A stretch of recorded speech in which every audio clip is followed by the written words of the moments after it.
Alright, now we're ready to start setting up a Patreon page. If you have already done some of this, feel free to skip ahead.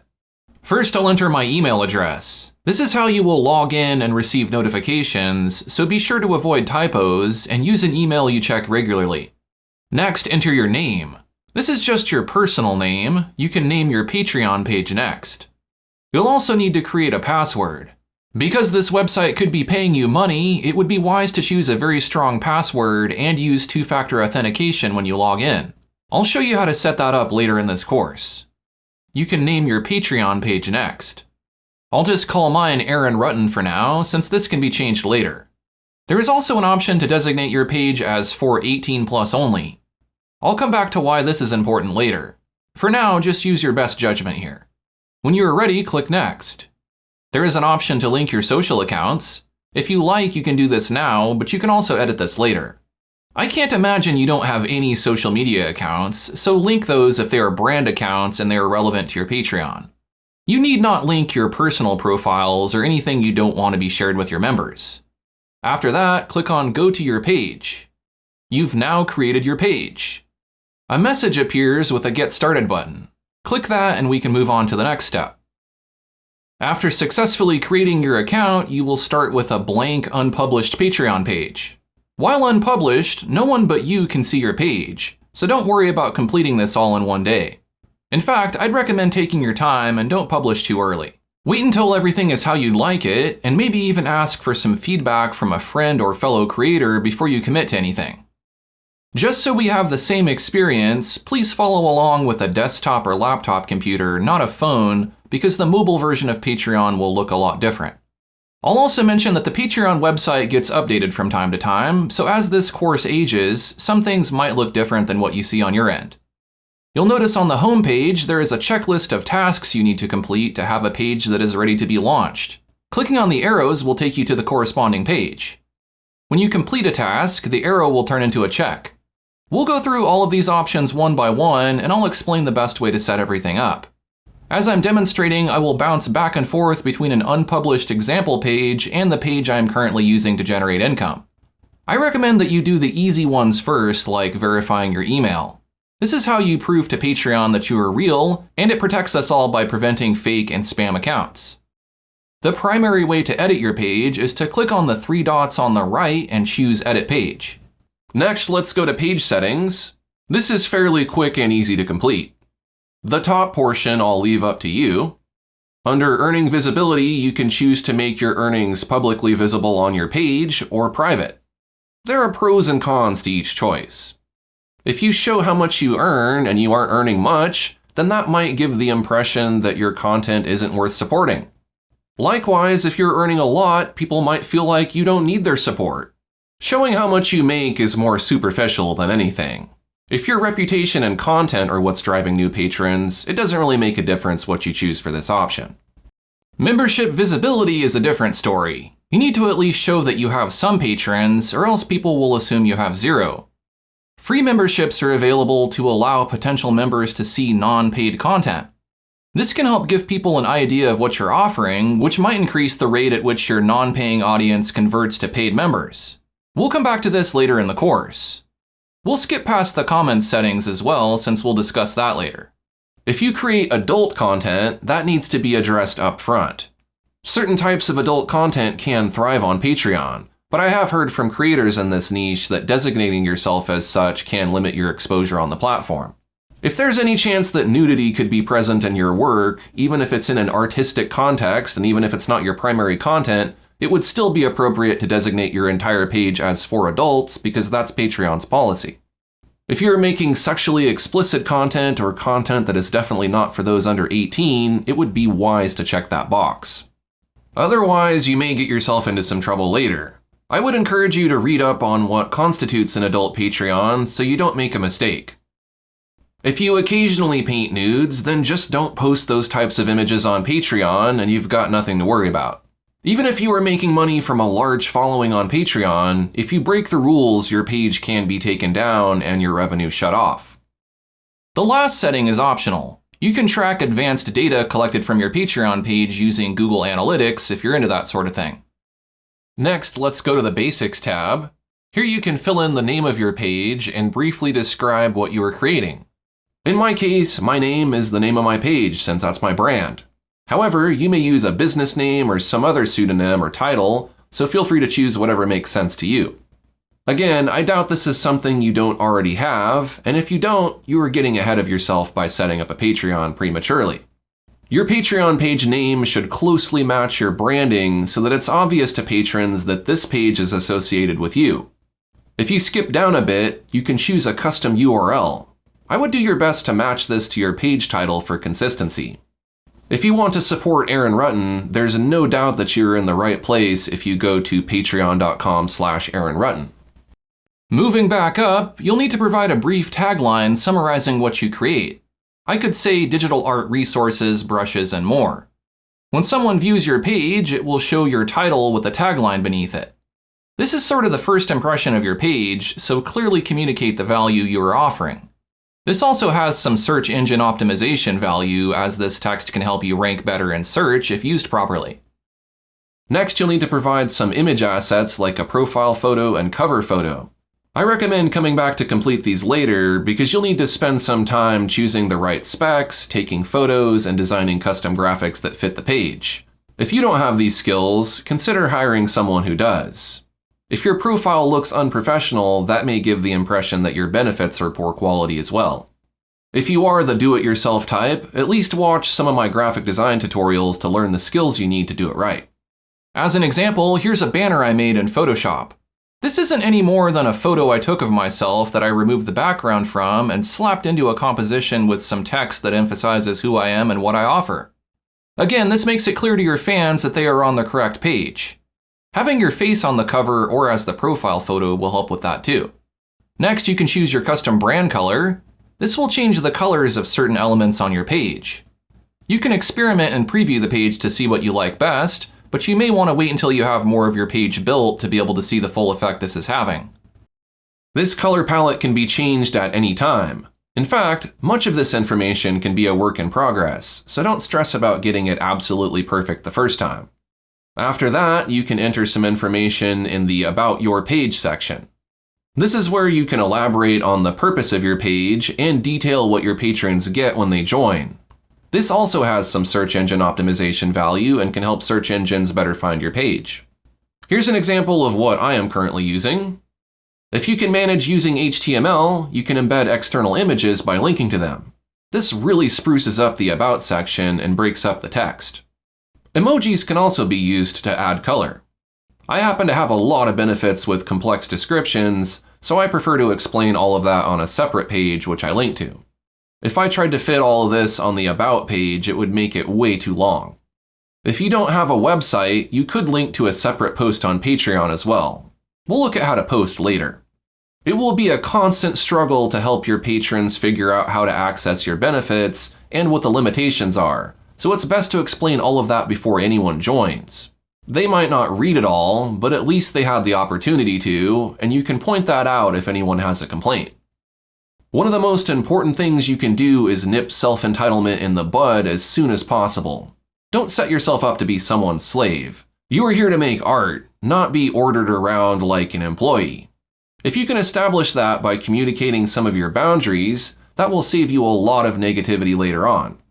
In this description, I've tactfully set the tone that I do what I want here, you have no control over me, you are entitled to nothing beyond the benefits I offer, and if you don't like it, you can cancel your pledge. Showing how to cancel a pledge also instills confidence in prospective patrons so that they don't feel like they will be locked into a long-term commitment. A great deal of your patrons may only want to pledge for a month or two because that is all they can afford. At the bottom of my description, I have some testimonials from my patrons.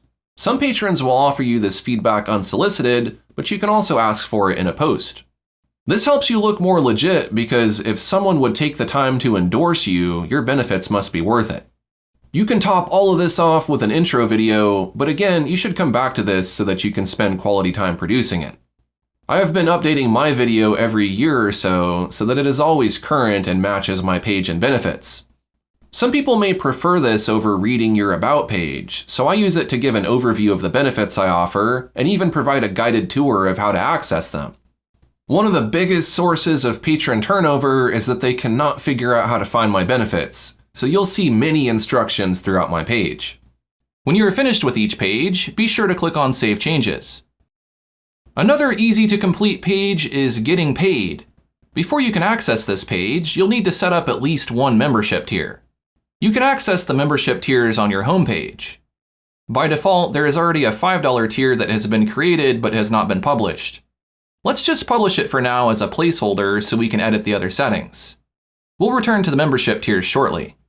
Let's go back to the three-dot menu on the homepage and choose Getting Paid again. First, select your local currency. If it is supported, members can pay in their local currency, which may be something to advertise if you get a lot of international traffic. Patreon handles converting your patron's currency to yours, but a 2.5% fee is charged for each conversion. The payout settings will open a different page, but until you have launched your page and acquired some payments from members, nothing will show here. Under Billing Schedule, here's where you have the option of choosing how to bill your patrons. Traditionally, patrons were always charged on the first of the month, but this has caused a lot of frustration for both patrons and creators. Now you can simplify things and choose to bill them on the same date they signed up using subscription billing. You'll want to carefully read up on this feature because there are certain situations where you actually do want to bill patrons on the first. In my case, I hated having that restriction, so I'm using the subscription billing. While charging monthly ensures that patrons don't get 2 months of new content for one payment, I'd much rather not get complaints and cancellations because someone felt like they got billed twice if they signed up in the middle of the month. Be careful because if you choose subscription billing, you cannot reverse it. If you choose to bill your patrons on the first of the month, you can also opt to charge them up front. This means they pay first, then get access to your content. I highly recommend this because if you do not charge up front, then patrons could access your content, then cancel before the first without paying. However, if you do use charge up front, that can cause an entirely different issue. Patrons can be billed twice in a 30-day period. Let's say they signed up on the 28th. A few days later, they get billed again on the 1st. This is one of the leading causes of canceled pledges. You must verify your phone number first to enable charge up front, and it is permanent and cannot be reversed. The only way to switch is to select subscription billing instead. Are you starting to get the hint that Patreon wants us to use the subscription model? Another billing model that you can choose is per creation. This has caused a lot of problems for many of the creators who are using it. I wouldn't recommend selecting it, and here's why. Billing patrons per creation means they only pay when you create new content. For example, maybe you produce a series several times throughout the year. Paying per creation could take some pressure off of you because your patrons are not billed on months where there is no new content. However, there are two main problems with this. First, patrons are not billed up front like they are with other billing models. You'll have to wait till the first for every billing cycle to take effect. I have heard from many per creation creators that people join, access the benefits, then cancel without fully paying for all the content they consumed. Those patrons are billed when they cancel, but the second problem is that per creation patrons can set a monthly payment limit that cannot be exceeded. Therefore, if you post extra content, you aren't guaranteed to see any additional revenue from it. I've heard that it is also very difficult to switch to a different billing model if your patrons have grown accustomed to being billed per creation. Doing so carries a huge risk that you could lose most, if not all, of your patrons. What would be a better solution for getting people to pay you per creation would be to sell your products using Patreon's commerce feature, or sell your products outside of Patreon using something like Gumroad. We'll learn more about this later in the course. Now let's discuss fees because that will affect how much you earn. If you take a detour over to Settings account, you can choose which plan you'd like to use. Since I'm old school, I am on the Founders plan, which has a 5% fee, but you will start out on the Pro plan, which is 8% plus applicable fees and taxes. It's important to note that you aren't charged any fees until you've earned some money from your Patreon. Each plan offers different features and fees. You can compare the plans to see what best suits your needs. I will only be covering the features available to Founders and Pro. The Pro plan gives you access to most everything Patreon has to offer. I don't see any advantage to paying 12% plus processing fees if you're just starting out on Patreon. That's something to upgrade to later if you start making thousands of dollars a month and have a team working with you. If you are on the Founders Plan already, unless you want access to videos hosted on Patreon, I'd stick with what you've got. It's easy enough to make videos visible only to patrons without paying a higher fee. Just to put fees in perspective, YouTube Memberships charges a 30% fee and offers basically nothing in terms of membership features, so Patreon is quite reasonable in that regard. No matter what platform you choose, there will always be a loss of 1 to 3% at a minimum because these companies are charged transaction fees when they transfer money from your members to you. So get used to fees, it's the price you pay to play. Next, we'll revisit the membership tiers and load them up with benefits. There's a shortcut to the membership tiers on your homepage. Near the beginning of this course, I asked you to come up with some benefits. If you have those, then you can continue along with me. If not, then you need to go back and work on that. Ideally, you should have the actual benefits themselves, not just an idea of what they will be. For example, when I started my Patreon, I already had brushes and other types of files I could upload. If you launch your Patreon without any benefits, there won't be anything for your new patrons to access. Having the benefits present also helps you build your membership tiers because you can better describe what they are. Click on Add Tier to create your first tier. A tier is the price patrons will pay in return for access to a specific set of benefits. I used to offer anywhere from 3 to 6 tiers, but I have slimmed it down to just 1 since it's easier to manage. One of the benefits to creating more than one tier is that it creates price anchoring, which can increase the conversion rate of prospective patrons. For example, a higher tier with more benefits might encourage patrons to spend more money than they had planned to. Similarly, a lower tier allows patrons who are on a budget to still support your work. And of course, the middle tier attracts a certain demographic as well. I feel like it's a lot of work to keep track of what's available to which tier, and most of my patrons joined one particular tier anyways. So while it might be possible to squeeze out a bit more money using tiers, it's not worth the extra effort to manage each month. It also simplifies the sign-up process for patrons if they don't have to research to figure out which tier is best. In my case, they just need to commit to signing up and that's it. Just because tiers aren't working for me doesn't mean they aren't worth trying. In fact, they can be very valuable to new creators because they help you figure out what you can charge. We'll come back to that in a minute. For now, I will just cancel and edit my placeholder tier. I'll click on More Options near the bottom. Each tier needs a title. Try to come up with a fun theme for all of your tiers that ties into your content. At one point, mine all had an art theme, but now I just offer the VIP or Very Important Painter tier. Next, set a monthly price for that tier.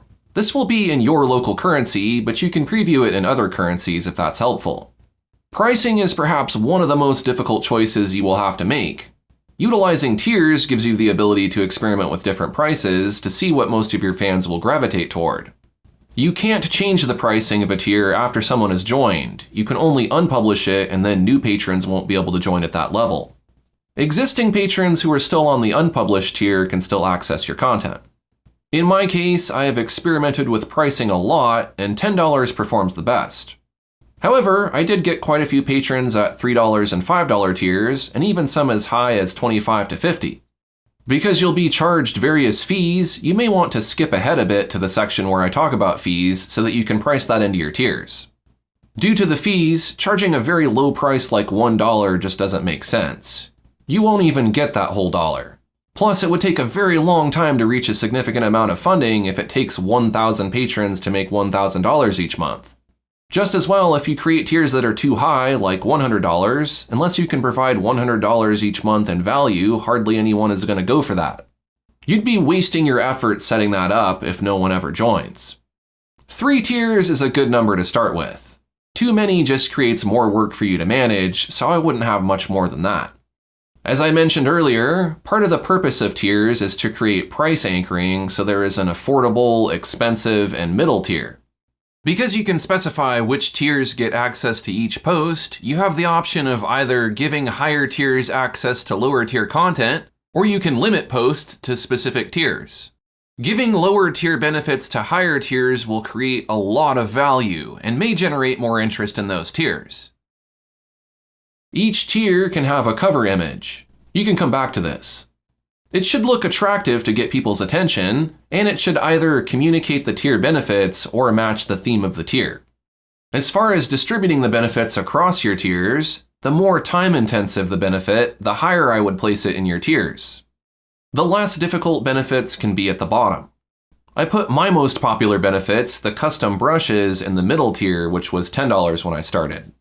Then I subtracted the brushes and many of the other most desirable benefits and left a few basic things for the lower tier. It can be beneficial to let people compare the tiers and hopefully come to the conclusion that it's worth upgrading a bit to get the better benefits. My very high value or time-intensive benefits I placed in the higher tier. For example, if you're offering direct access via email or message, you probably don't want 100 people asking you questions all the time. So if you make that a premium benefit, fewer people will be taking advantage of it, and it might be easier for you to manage each month. This is especially important if you're offering something that is a job-like benefit, like one-on-one lessons. I would make that tier very expensive. You'll want to make the tier price similar to what you would charge hourly or per session. Otherwise, if you're giving out private lessons for $10 each, you will quickly be overrun by students and not have much to show for it financially. Though at that point, why even bother giving lessons through Patreon? Wouldn't it just be easier to directly book lessons through a business website with a contact form? As I mentioned, the problem with offering services as benefits is that your clients are charged monthly, and if they don't take advantage of your service each month, they will feel like you owe them. That may become difficult to pay back if you or your students don't have the time to do multiple makeup lessons each month. I'll also mention that it's harder to back out of very high value or elaborate benefits if you no longer want to fulfill them compared to a lesser benefit that patrons haven't invested as much in. You can move benefits between tiers, but taking a benefit away from current patrons will probably upset some of them. Still, don't feel beholden to your patrons. In order for you to keep providing the benefits, the process needs to work for you. You are the #1 priority here.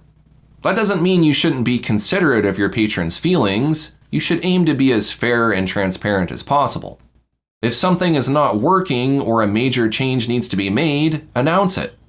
Ask for their input if you're so inclined. At the very least, you need to give people a heads up anytime you change something. You might lose a few patrons, but it's also not worth keeping them if you can't continue to fulfill certain benefits. I've modified the offerings on my Patreon several times, and most of my patrons have been understanding because I explained where I was coming from and why each change was necessary. Now that you have some idea of how to distribute your benefits throughout your tiers, you can give a quick summary of what each of them are in the tier description. You can use links, images, and other HTML enhancements here to make it look fancy.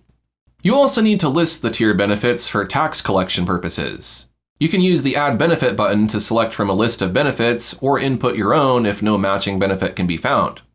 On my computer, there isn't a scroll bar to scroll down, so I had to use touch on my display to see the entire list.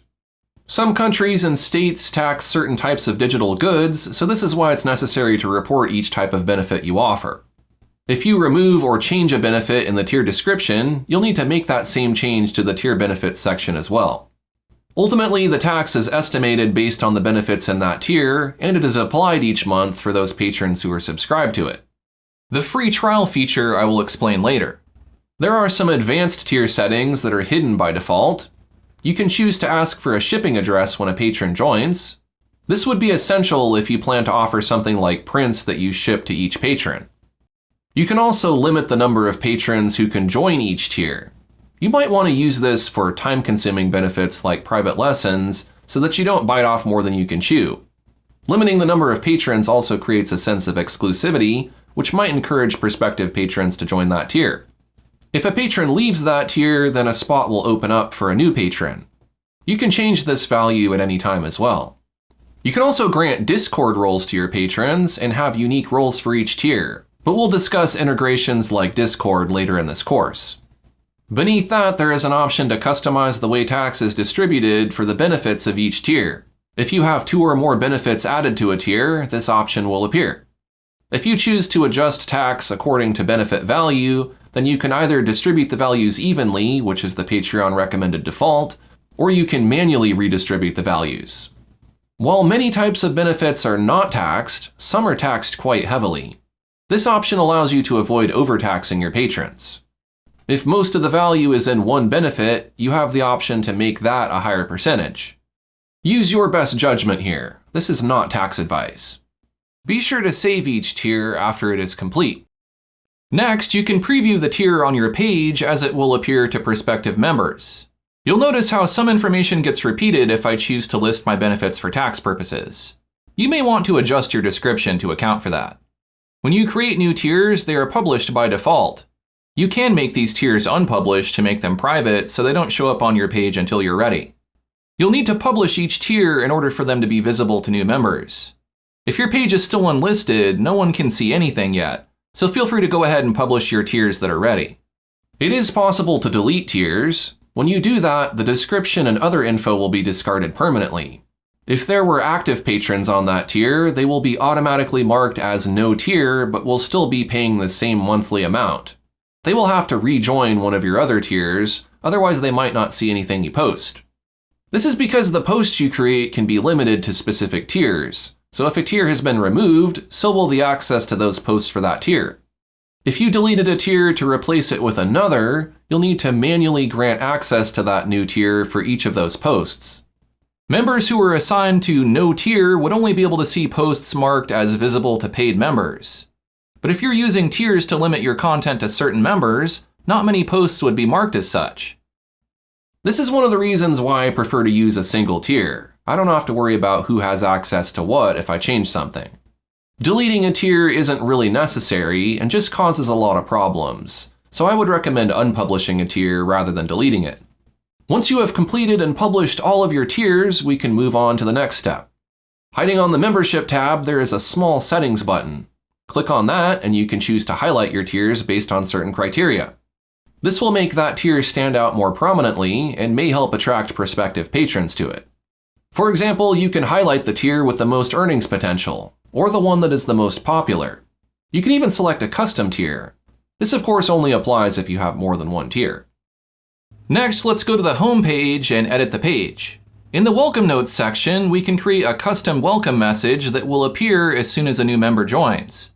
You can customize this message however you like.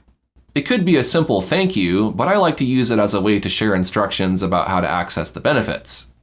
This can help new patrons who might not find it obvious how to navigate Patreon. One of my biggest reasons for losing patrons is that some people are just not tech savvy and cannot figure out how to use the Patreon website. As you can see in my welcome note, I just send people to my business website where they can access links to all of my benefits from a single page. This way, it isn't as difficult to find the benefits, and I can organize them in a more logical way. I'll elaborate more on why I do this later in the course. You have the option of creating a single welcome note for all tiers, or you can create individual notes for each tier. You can utilize HTML with links and images, and you can add a welcome video. This could be a more personal thank you, or you could feature a help guide that shows how to access your benefits. Another feature that can increase conversion is annual memberships. You can find this under Getting Paid. This option is only available if you're utilizing upfront or subscription billing, your page was launched at least 3 months ago, and you have a well-established payment history including at least $200 in earnings per month in the previous 3 months. There may be other restrictions as well, but that's the bulk of it. Once you enable this, prospective patrons will see an option to pay annually rather than monthly to get a discount. You can choose any discount percentage you like, but I wouldn't make it too high because you are sort of losing money in the long run. However, you will get more money up front, and you've locked people into a year-long commitment, so that could be beneficial in terms of patron retention. The obvious downside is that you've also locked yourself into a commitment for a year. It is possible to issue refunds, but will you still have that money to pay out to all of your annual patrons years from now? At this point, all that is left to do to complete your page is create and upload your custom graphics. You can either take a break from this course and build some graphics, or try to find some placeholder graphics that will suffice until you're able to produce better ones.